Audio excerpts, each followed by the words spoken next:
The views, thoughts, and opinions expressed in this episode are that of the guest and host and do not necessarily reflect the values of sponsors or other associated organizations.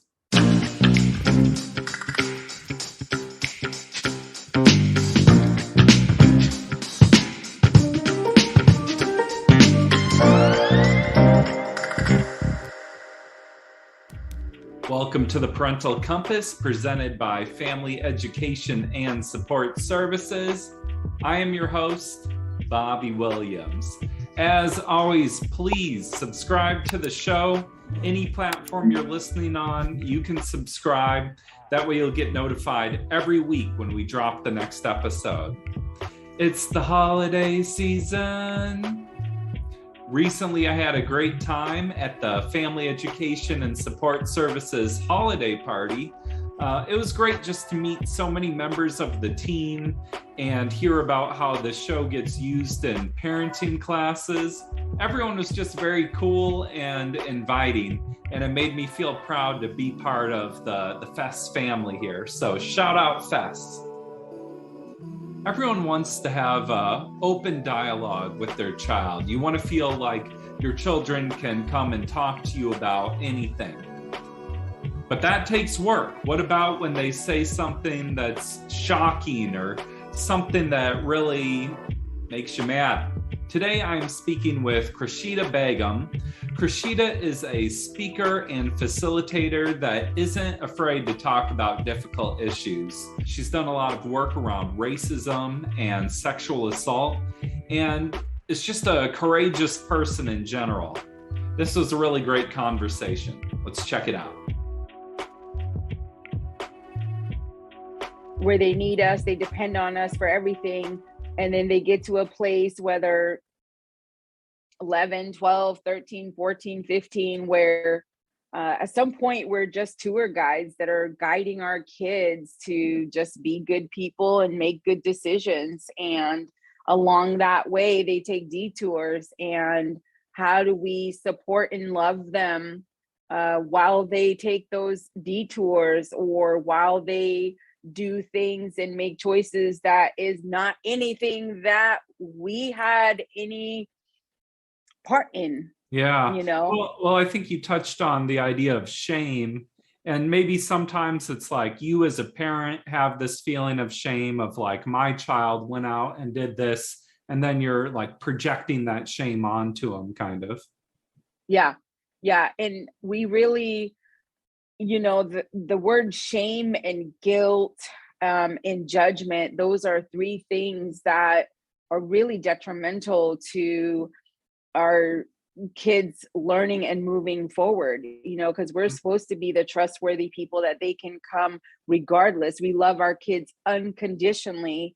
And so when they make a mistake or they do something that is totally against the opposite of what we taught them, how do we not come from a place of judgment, of criticism and shaming? Because that shame is deep.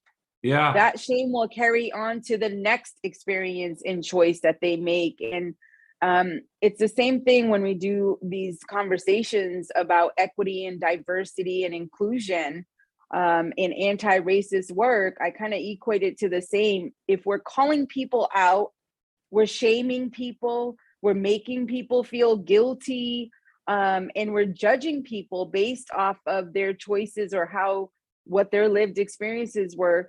That actually causes more harm, and it shuts people down. And that's what we want to get away from doing. Yeah. Well, I feel like we can know inside our head, okay, don't shame my child, don't flip out when they tell me something. But then when you're in the moment and it's actually happening, you have all these feelings inside. And are there any techniques to get through that? Is it just take some deep breaths or talk to them? Or no, because we are all human beings and we are all guilty of hearing something, learning of something, and we get in shock and we respond and we react and we want to save and rescue mode.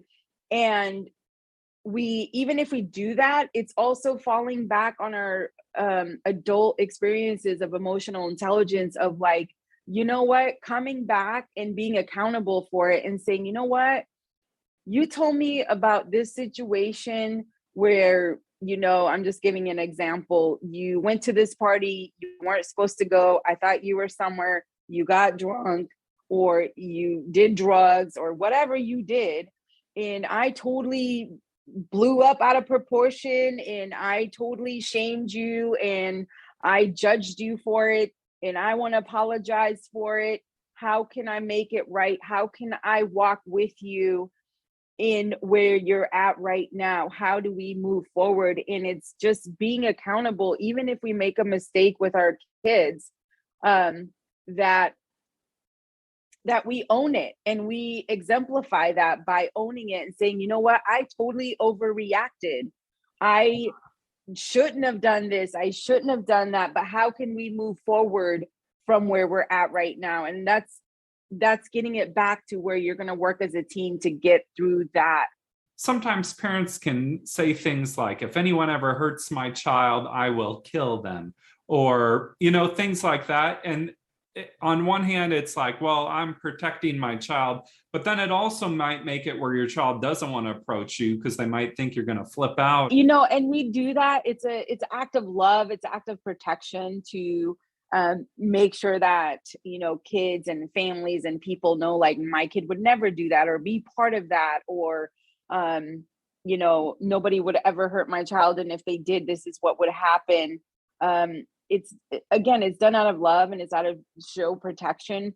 But when we're doing that, what we're really communicating is that we are not allowing that child to, or that person, that if somebody does hurt them, and the truth of the matter is, like I've told you yesterday, unless we have line of sight on our child, regardless of how old they are, line of sight is 24/7. Like, you have visual contact, you're in their presence 24/7. That's the only way that anybody can guarantee that nobody's going to hurt your child, and that they're not going to hurt themselves. That's not really reality. The reality is our kids are going to get older, or our kids are going to go off to their grandparents, to go off to sleep over, go over to their friend's house, neighbor's house, whose ever house. And we don't know everybody else that's there, right?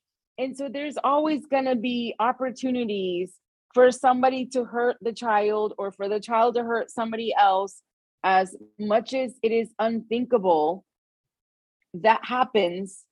And how do we create the space for young people to come and be able to share, look, somebody hurt me, somebody violated me, somebody sexually abused me, somebody sexually assaulted me, right? Right. So how do we take that in and listen, instead of judging and, oh my God, I'm going to do this and I'm going to do that to that person. And then, or we get into the place of not believing our child. Mm-hmm. Well, because it's so out of not my child, because we operate out of not my child. That would never happen to my child. Mm-hmm. Well, and with sexual assault, it's such a thing that people don't want to talk about, or it feels really uncomfortable. This idea of talking to your parents about sex. And are there conversations you can have with your children when maybe they're really young, so it doesn't feel like the super uncomfortable thing when they get older? I think that, sexual abuse is something that's so hidden, and there's not a lot of resources and conversations. There's more understanding in the community around when somebody that identifies as a female has been sexually abused or sexually assaulted. There's more resources, but boys are at almost the same ratio, and there's nothing really set up for our young boys or trans or queer gay youth when something happens to them, right? And so the conversation is like, if a lot of people haven't, but if we're able to get to a place where when they're very young to really call out their body parts, instead of having little nicknames for your vagina or your penis or your butt or your body part, just actually having names to it, It's going to give him more confidence instead of like raising him from calling little nicknames for your private body parts. It just makes a huge difference if we can start just, it's not some shameful thing that our private body parts are, but also just, having the conversations with our kids when they're able to 2, 3. I mean, I started at 2, 3, 4, 5 years old and young, and I encourage people to do that, although that is sometimes uncomfortable, to be like, you don't sit on people's laps. You teach them about boundaries. When you go and have a sleepover, you need to change your clothes, and nobody should be touching your body.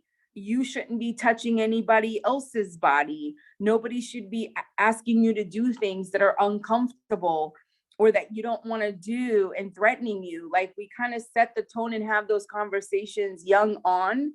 And that kind of leaves it open that if that does ever happen, that the parents can say, you can come and talk to me about it, if that ever does happen. Or if sometimes the parents are not always the people that the kids feel the closest to, and that they have somebody that's a trusted source that they can go to if something like that, that they've experienced violation, that they can have, whether it's a school counselor, whether it's, a trusted family member. So I was thinking, as you were saying that, imagine how many instances of abuse would have been prevented had a parent just had that conversation of like, this is not appropriate, this is what you should do. Because sometimes kids just may not know, or it's like the first time you're ever facing something and it feels weird, but you're not really sure. And if someone could just have that conversation, I just agree with that so much. Yeah.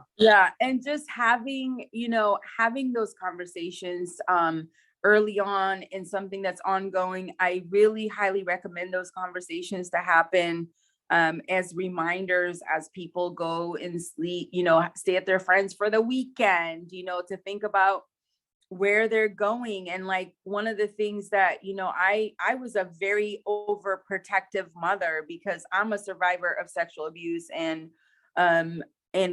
sexual assault growing up. And so I was completely the opposite. And a lot of parents are like that. And it's like, you're just so protective. You don't let them go spend the night. You have people over at your house because you know what's going on, right? Mm-hmm. And at some point, that's not realistic either. But even when we're the most protective parents, our kids will still get hurt. Somebody will find an opportunity to hurt our child, and it's heartbreaking. And it's probably one of the worst pains that I've ever experienced in my life. Being like the overprotective parent and a single parent at that.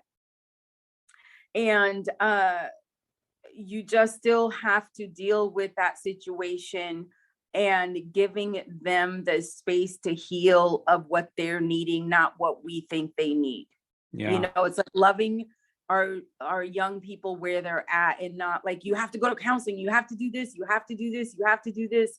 You have to build that relationship, and they'll tell you what kind of support they need. I mean, it's uncomfortable, disturbing conversations, because it's usually hidden issues like that are within family, within people that we trust. And that's the scary part. And so that's why we have to keep those dialogues open and going, that when you're going away to visit family out of state, that you still are like, hey, you have to keep those conversations going. Because a lot of times what happens is when kids have separate families, or they're going away for the summer or something like that, right? And then the kids come back to their regular home from visiting for the summer or whatever, and then they change, right? They change their behavior. They're more angry. They're more isolated, just different behaviors you notice. And we just think, oh, they're just teenagers. Oh, they're just angry. Oh, they're just this, some phase. Yeah. And we need to actually spend a little more time with them, and creating a space where they can have open dialogues with us, regardless. Like, it could be anything that they could tell us, and that we are able to contain it and support and love them still. it seems like part of it too is just more conversations in general. Like teenagers don't always want to connect with their parents a lot. And so how can you just get more conversation happening just every day? Sometimes it's not, sometimes, we're in a world of technology. Sometimes it's not always about like, hey, we're going to have a face-to-face conversation. Yeah. Sometimes text and say, hey, I noticed this, can I give you extra support? And maybe you have to do that 5 or 10 times. Like, I'm worried about you. I would love to, see what's going on. If there's something that you need, or, just where are they at? Just trying to spend more time with them on that level. Yeah. Well, and I was thinking when you were talking about letting children kind of take the lead in their own lives, and sometimes as a parent, you think you're being helpful of like, let me fix this. And, every situation is different. But if you're always like, let me fix this, that also sort of sends a message of you can't do this on your own. Yeah, and we have to empower, maybe we are not going to be the person that helps and supports them at that time, but it's also guiding them to, help themselves, right? And support themselves in a way, but we're walking along and let me know what I can do. Let me know what you're needing, kind of thing. We want to get away from the rescue and save, because kids are going to make their own mistakes. They're going to make their own decisions. And as caregivers and parents, we have to realize that they're their own people. They make their own decision, and we cannot force them to. We're not with them all the time to make the right decisions all the time at the right times, What about things like addiction? Because that seems like a shaky one where on one hand, you want your children to speak to you about anything and be able to be open, but then you also don't want to just enable them or, yeah. Some parents are just like, I let my child smoke weed in the basement every night because it's better than on the street.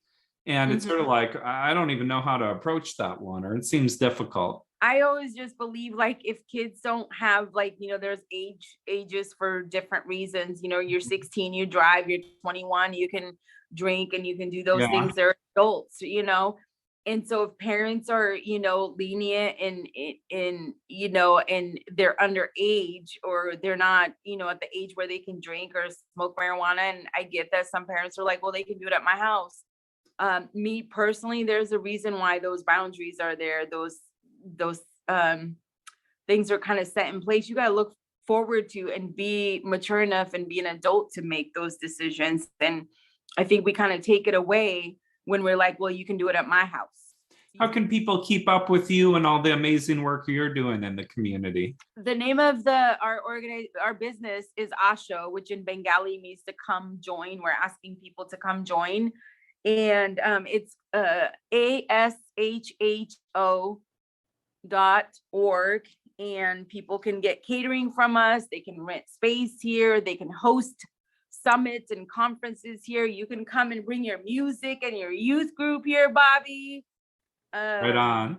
Yeah, we are going to really try to focus, getting young people in here and having brave conversations and building community, but also addressing different things that are going on, because we realize that schools have so much pressure to do the academic piece, but we're also forgetting the social and the life skills.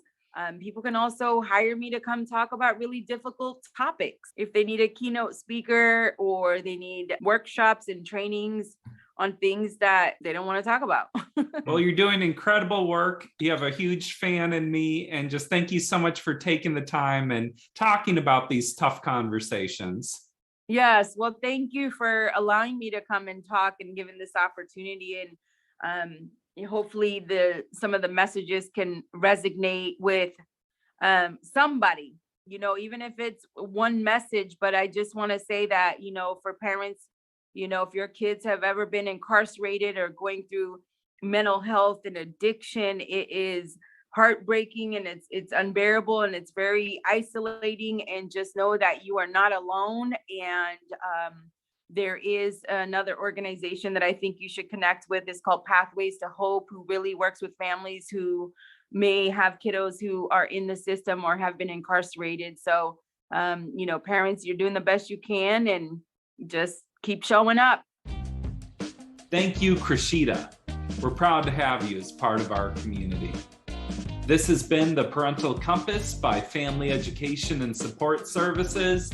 I am Bobby Williams. We'll see you next week. Peace.